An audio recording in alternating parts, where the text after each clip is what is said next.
¿Sabías que las pruebas más duras pueden ser el preludio de las mayores bendiciones? La historia de Ismael, enviado al desierto por su propio padre, y la de José, vendido como esclavo por sus hermanos, nos muestran cómo Dios transforma las adversidades en caminos hacia la prosperidad. Acompáñanos en este recorrido por relatos bíblicos que evidencian el poder divino para convertir las pruebas en oportunidades de crecimiento y éxito.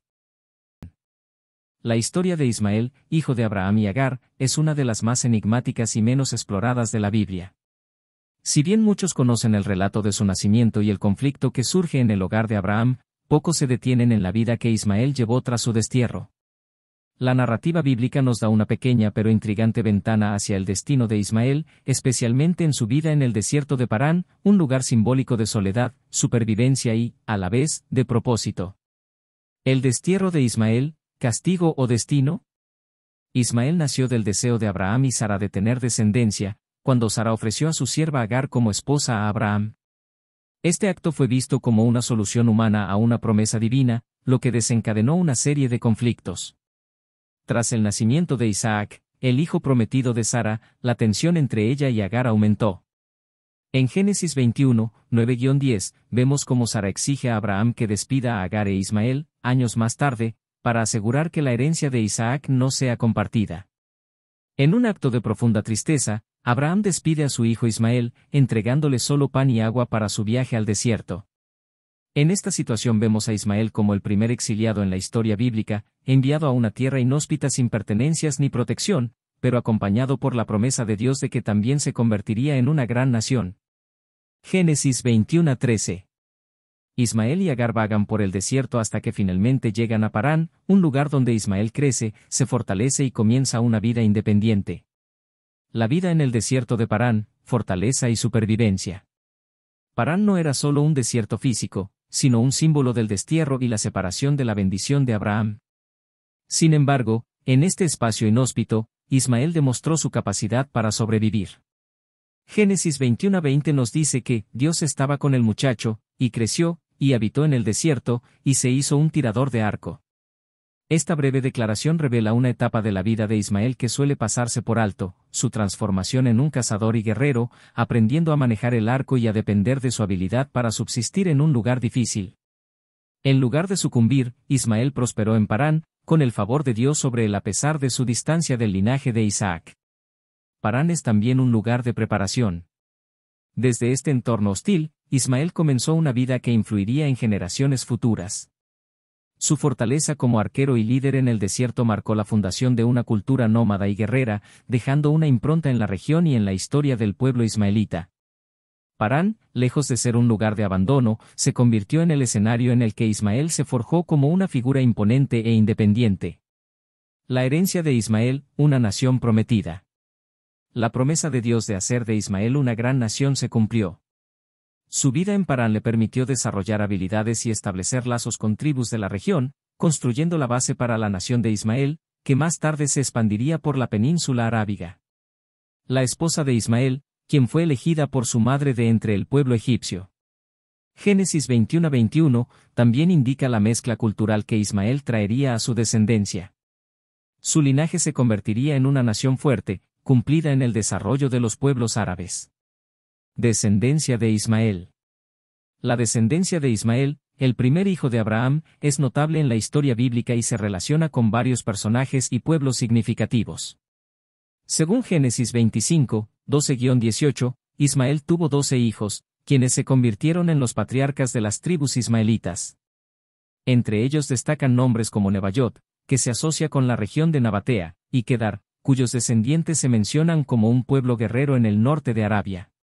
Ismael también es considerado un antepasado de Mahoma, lo que resalta su importancia en la tradición islámica. La influencia de Ismael se extiende hasta lugares como Egipto y Arabia, y su legado perdura a través de las generaciones, resaltando su rol en la narrativa bíblica y en la historia del pueblo árabe. A menudo se le conoce como el padre de las naciones árabes, lo que posiciona su descendencia como un componente crucial en el contexto de la fe y la cultura de la región. Reflexiones sobre el primer exiliado. La vida de Ismael es una historia de resiliencia, supervivencia y cumplimiento de promesas en circunstancias adversas. Aunque fue expulsado de la casa de Abraham, Dios permaneció con él en Parán, mostrando que su bendición no depende de un lugar o de un linaje específico. Ismael es un recordatorio de cómo el propósito de Dios puede llevarnos incluso a los lugares más áridos para formar el carácter y cumplir su voluntad. En el desierto de Parán, Ismael no solo sobrevivió, encontró su destino y dejó un legado que aún resuena en la historia de los pueblos árabes hasta hoy. Años más tarde nos encontramos con los descendientes de Ismael, los ismaelitas. En el desierto se encontraron con José y sus hermanos. Sus hermanos, cegados por la envidia, lo vendieron como esclavo a una caravana de ismaelitas que se dirigían a Egipto, Génesis 37 horas y 28 minutos. En esta primera gran adversidad, la reacción de José no fue de desesperación ni de odio.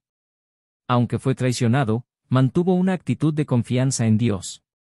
La Biblia nos enseña en Proverbios 3:5, confía en el Señor con todo tu corazón y no te apoyes en tu propia prudencia.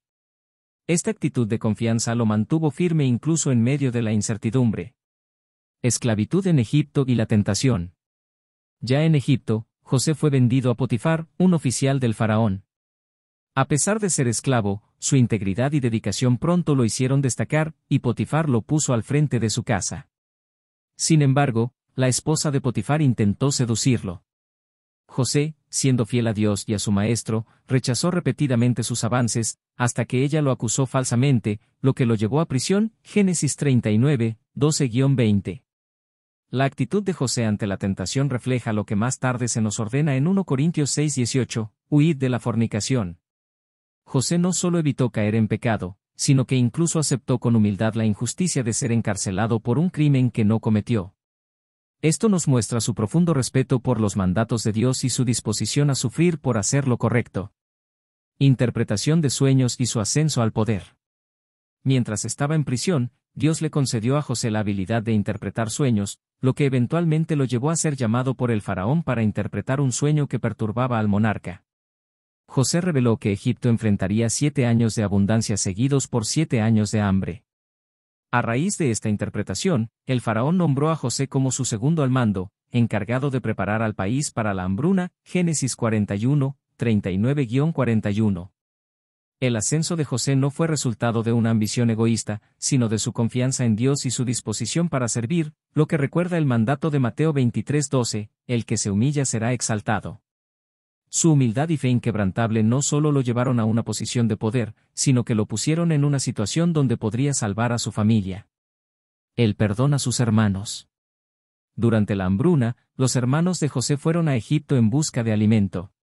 A pesar de todo lo que le habían hecho, José los perdonó y reconoció que lo que ellos habían hecho con malas intenciones, Dios lo había usado para el bien, Génesis 50 horas y 20 minutos. Este acto de perdón es un ejemplo del mandato de Efesios 4:32, sed bondadosos unos con otros, misericordiosos, perdonándoos unos a otros, como también Dios os perdonó a vosotros en Cristo. La vida de José es un ejemplo poderoso de cómo la fe, la integridad y el perdón pueden transformar la adversidad en una oportunidad para cumplir los propósitos de Dios.